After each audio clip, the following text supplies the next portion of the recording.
बिस्मिल्लाहिर्रहमानिर्रहीम। अस्सलाम वालेकुम दोस्तों, आज मैं आपको सुजुकी आल्टो 660 सीसी के वो तमाम प्रोसीजर्स बताऊंगा कि किस तरह आपने गाड़ी परचेज़ करनी है और इसको रजिस्ट्रेशन कैसे करवानी है। सबसे पहले आपने तो सुजुकी सेंटर जाना है और वहाँ से गाड़ी की कीमत मालूम करनी है। गाड़ी की प्राइसेस वो आपको बता देंगे कि किस मॉडल की क्या प्राइस है और किस वेरिएंट की क्या प्राइस है। मैं आपको इसमें तमाम प्रोसीजर बताऊंगा कि डिलीवरी से लेकर रजिस्ट्रेशन तक आपने क्या क्या डॉक्यूमेंट्स रिक्वायर्ड हैं और क्या क्या प्रोसीजर्स हैं और कितनी फ़ीस जमा होगी। जैसे कि आपको नज़र आ रहा होगा कि इसने सुजुकी आल्टो VXL AGS की प्राइस बताई गई है 1762,000 यानी 17,62,000 रुपये। इसमें फाइलर और नॉन फाइलर का भी डिफरेंस दिखाया गया है। पेमेंट के तरीके दो तीन हैं। आप चाहें तो चेक के ज़रिए भी कैश डिपॉजिट करा सकते हैं, कैश भी दे सकते हैं और पे ऑर्डर भी बना सकते हैं। बेहतर ये है कि आप कैश से परहेज़ करें ताकि आपके पास कोई प्रूफ हो कि आपने थ्रू बैंक ये अपनी प्राइस सबमिट करवाई है। सेकंड स्टेप आपका प्राइस हो गया। थर्ड स्टेप ये है कि आपको आपके प्राइस की वो एक रसीद दे देंगे जो आपके पास प्रूफ होगा कि आपने सुजुकी सेंटर में इतनी प्राइस जमा कराई है। इसके अलावा एक और चीज़ है कि इन्होंने इस बार सुजुकी की इनवॉइस प्राइस के अलावा 4th ईयर एक्सटेंडेड वारंटी की प्राइस भी ली है, जो कि इसमें मैंने 19,000 जमा करवाई है क्योंकि इसके बगैर वो बुकिंग नहीं कर रहे थे।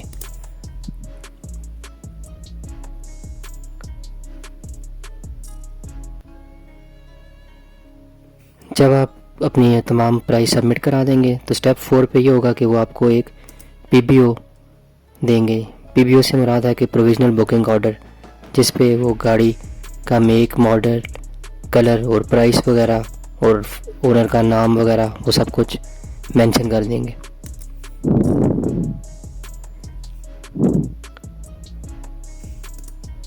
तकरीबन मुझे 1 महीने बाद गाड़ी रिसीव हो गई थी।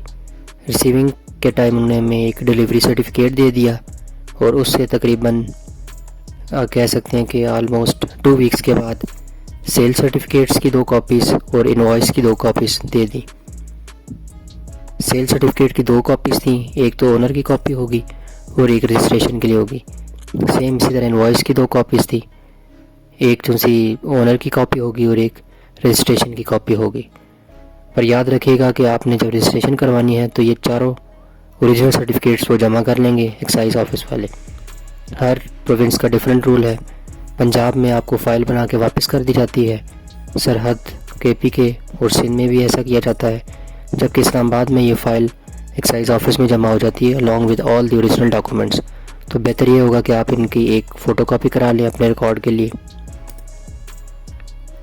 और अगर आपके पास डॉक्यूमेंट सारे कंप्लीट हों तो आप एक दिन में जाके एक्साइज ऑफिस से अपने सारे मामला तय कर सकते हैं बगैर किसी के एजेंट को इन्वॉल्व करते हुए। डॉक्यूमेंट्स जो चाहिए, आप सबसे पहले तो ये कीजिएगा कि आप वेबसाइट से फॉर्म डाउनलोड कर लें। उसके बाद ओनर जो सा है वो अपना बायोमेट्रिक करवाएगा वहीं पे इस्लामाबाद एक्साइज ऑफिस में।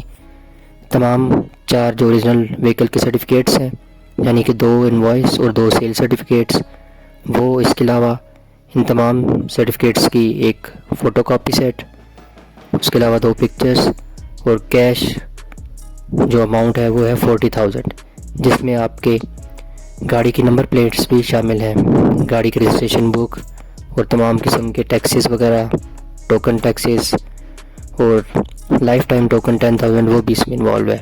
अब इसमें फाइलर और नॉन फाइलर की भी 2 डिफरेंट अमाउंट्स हैं। फाइलर अगर आप बन जाए तो उसमें आपकी बेहतरी है, इससे आपकी कैश अमाउंट में कमी आ जाएगी और टैक्स में भी कमी आएगी।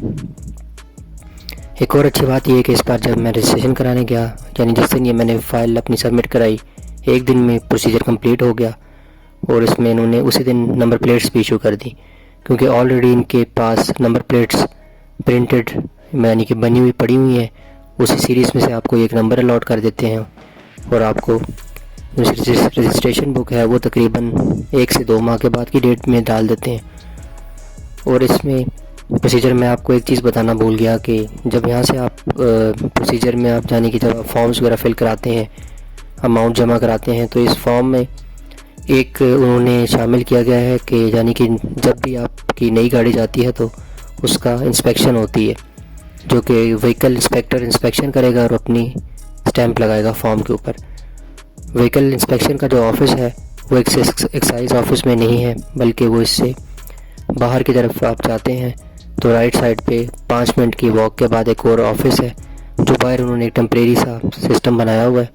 वहाँ पे व्हीकल इंस्पेक्टर आपकी गाड़ी चेक करता है, जिसमें वो 2 चीज़ें चेक करता है, एक तो आपका गाड़ी का चेसिस नंबर और दूसरा इंजन नंबर। ये 2 चीज़ें वो वेरीफाई करके स्टैम्प कर देगा। उसके बाद आपका ये सिर्फ 1 दिन का प्रोसीजर है। आपके पास अगर डॉक्यूमेंट्स पूरे हैं तो आपको एजेंट को बीच में इन्वॉल्व करने की ज़रूरत नहीं है, वो आपसे 7 से 8 हज़ार इस काम के ले लेगा। Thank you. उम्मीद है आपको इस इन्फॉर्मेशन से कुछ मदद मिली होगी। शुक्रिया।